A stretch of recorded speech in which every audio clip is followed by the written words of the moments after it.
Reflecting Christ, November 7th, Abraham's unfaltering faith. Genesis 22, verse 2. Take now thy son, thine only son, Isaac, whom thou lovest, and offer him for a burnt offering.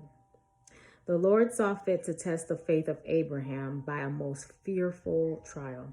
If he had endured the first test and had patiently waited for the promise to be fulfilled in Sarah, and had not taken Hagar as his wife, he would not have been subjected to the closest test that was ever required of man. The Lord bade Abraham, take now thy son whom thou lovest, and get thee into the land of Moriah, and offer him there for a burnt offering. Abraham did not disbelieve God and hesitate, but early in the morning he took two of his servants and Isaac his son, and the wood for the burnt offering, and went unto the place of which God had told him. Abraham did not suffer paternal feelings to control him and lead him to rebel against God.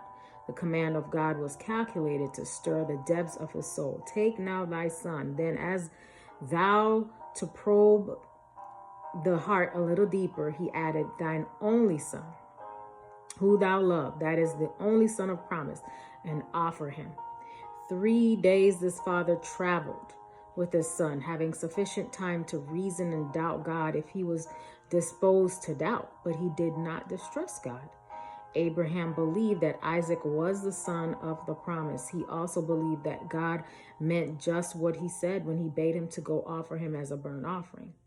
He believed that God, who had in his providence given Sarah a son in her old age, and who had required him to take that son's life, could also bring up Isaac from the dead.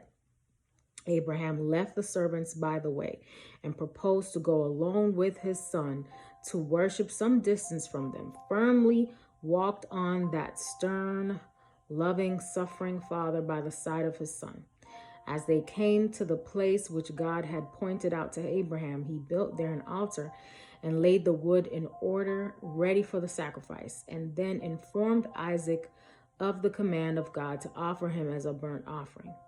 He repeated to him the promise that God several times had made to him, that through Isaac he should become a great nation, and that in performing the command of God and slaying him, God would fulfill his promise. Isaac believed in God. After affectionately embracing his father, he submitted to be bound and laid upon the wood.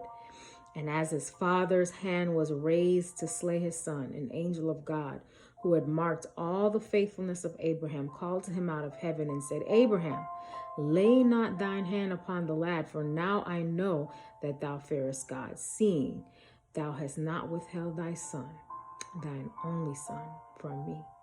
Hope you have a great day today. Reflect Christ.